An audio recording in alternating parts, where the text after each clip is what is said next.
অনিন্দিতা রান্নার কেরামতি চ্যানেলে আপনাদের সকলকে অনেক অনেক স্বাগত জানাই। আজকে আমি খুব ঝটপট পাউরুটি দিয়ে দারুণ স্বাদের একটা মুড়মুড়ে নাস্তার রেসিপি আপনাদের সাথে শেয়ার করব। আমি কিভাবে বানাচ্ছি পুরো ভিডিওটি দেখার অনুরোধ রইল, আশা করি ভালো লাগবে। মজাদার নাস্তা বানানোর জন্য এখানে আমি 4 পিস স্লাইস রুটি নিয়েছি আর এখানে আমি 4 চামচ পরিমাণে বেসন রেখেছি। বেসনের বোলটা আমি একটু সাইড করে দেব আর এখানে যে স্লাইস রুটিগুলো আমি নিয়েছিলাম একদম ছোট ছোট করে এইভাবে টুকরো করে নেব। 4 পিস রুটি আমি ছোট ছোট করে টুকরো করে নিয়েছি। দেখুন এখানে আমি একটা বোল নিয়েছি আর এই বোলের মধ্যে 1 কাপ পরিমাণে পেঁয়াজ কুচি নিয়ে নেব। এখানে এই পেঁয়াজটা কিন্তু একদম পাতলা পাতলা করে কেটে নিতে হবে এইভাবে। দেখুন এবারে এর মধ্যে দিয়ে দেব ধনেপাতা কুচি। ধনেপাতার কুচির পরিমাণটা একটু বেশি রাখতে হবে, তবে কিন্তু এই নাস্তাটা খেতে বেশি ভালো লাগবে। এবারে এখানে দিয়ে দেব কাঁচা লঙ্কা কুচি, ঝালটা আপনারা স্বাদ মতো দেবেন। এবারে এর মধ্যে সামান্য পরিমাণে লবণ দিয়ে দেব। পেঁয়াজটা লবণের সাথে ভালো করে ম্যাশ করে নেব, এতে করে পেঁয়াজের মধ্যে যে জলটা আছে খুব সহজে কিন্তু বেরিয়ে আসবে। আর এইভাবে যদি একটু ম্যাশ করে নেওয়া যায় তো পেঁয়াজটা একটু ছাড়া ছাড়া হয়ে যাবে।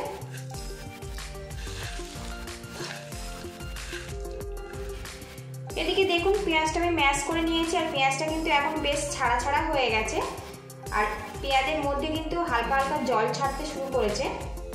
এবারে এর মধ্যে দিয়ে দেবো 1/2 চামচ পরিমাণে হলুদের গুঁড়ো, দিয়ে দেবো ঝাল লঙ্কার গুঁড়ো। এবারে এর মধ্যে দিয়ে দেবো ভাজা মশলার গুঁড়ো। ভাজা মশলার গুঁড়োর পরিবর্তে আপনারা গরম মশলার গুঁড়ো ব্যবহার করতে পারেন। এবারে এর মধ্যে দিয়ে দেবো চাট মশলার গুঁড়ো। এবারে এর মধ্যে দিয়ে দেবো টুকরো করা পাউরুটি, দিয়ে দেবো বেসন, এর মধ্যে আরো সামান্য একটু লবণ ব্যবহার করব। এবার এটা আমি হাত দিয়ে ভালো করে ম্যাশ করে নেব। আর বন্ধুরা এই নাস্তাটার বেশি স্বাদ বাড়াতে ইচ্ছে হলে আপনারা পছন্দ মতো মশলা এখানে ব্যবহার করতে পারেন। হাত দিয়ে একটু ভালো করে ম্যাশ করব যাতে পাউরুটির টুকরোগুলো পেঁয়াজের সাথে ভালো মতো মিক্স হয়ে যায়। আর পেঁয়াজের মধ্যে যে জলটা উঠেছে ওই জলেই কিন্তু এটা মাখিয়ে নিতে হবে। আর খুব বেশি যদি শুকনো মনে হয় তো সামান্য একটু জলের ছিটে আপনারা দিতে পারেন। পেঁয়াজের সাথে পাউরুটির টুকরোগুলো আমি ভালো করে মাখিয়ে নিয়েছি আর একটু শুকনো শুকনো মনে হচ্ছে, তার জন্য এখানে আমি 2 চামচ পরিমাণে জল নিয়ে নেব হাতের মধ্যে, দিয়ে এটা ভালো করে মাখিয়ে নেব। তো বন্ধুরা একটু খেয়াল রাখতে হবে এই ব্যাটারটা যেন খুব বেশি না পাতলা হয়, একদম শুকনো শুকনো করে এটা মাখিয়ে নিতে হবে। আর এই নাস্তাটা আপনারা যখন বানাবেন একটু পেঁয়াজের পরিমাণটা বেশি রাখবেন, তাহলে কিন্তু খেতে খুবই ভালো লাগবে।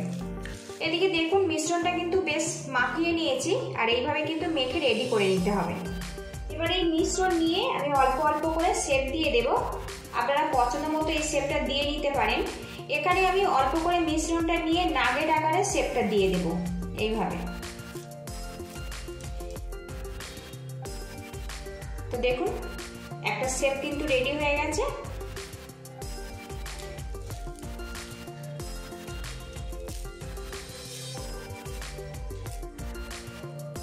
খুব বেশি কিন্তু মোটা বা চওড়া গোল করে কিন্তু এটা করবেন না, তাহলে কিন্তু মুচমুচটা হবে না। একটু সাইজে ছোট ছোট করে বানিয়ে নিতে হবে, তাহলে ভাজার পরে কিন্তু অনেক বেশি মুচমুচে হবে। তো দেখুন আরো একটা রেডি করে নিয়েছি আর এইভাবে সবগুলো আমি রেডি করে নেব। এদিকে দেখুন সবগুলো নাস্তা কিন্তু আমি নাগেট আকারে শেপ দিয়ে নিয়েছি, একদম পারফেক্ট ভাবে কিন্তু রেডি হয়ে গেছে। নাস্তাগুলো ফ্রাই করার জন্য আমি কড়াতে তেল দিয়েছি আর তেলটা কিন্তু খুব ভালো করে গরম করে নিতে হবে। এবার এই তেলের মধ্যে আমি নাস্তাগুলো দিয়ে মুচমুচে করে ফ্রাই করে নেব। দুটো ব্যাচে আমি নাস্তাগুলো ভাজবো। পাউরুটির এই নাস্তাগুলো দেওয়ার পরে গ্যাস হিটটা কিন্তু লো টু মিডিয়ামে রাখতে হবে, রেখে ধীরে ধীরে এগুলো ফ্রাই করে নিতে হবে।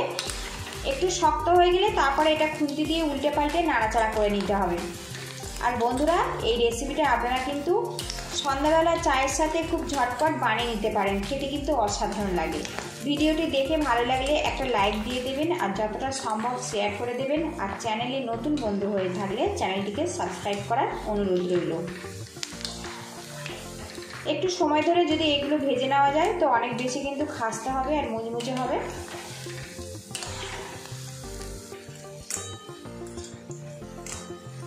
উল্টে পাল্টে দেখুন এই নাস্তাগুলো কিন্তু বেশ কালার চলে এসছে আর এইরকম অবস্থাতে এগুলো আমি নামাবো, তাহলে কিন্তু খেতে খুবই ভালো লাগবে।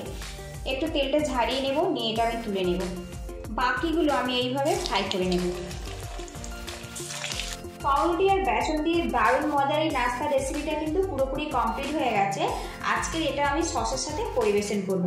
আর বন্ধুরা, ভিডিওটি ভালো লাগলে বাড়িতে অবশ্যই একবার কিন্তু এইভাবে আপনারা ট্রাই করতে পারেন, খেতে কিন্তু অসাধারণ লাগে।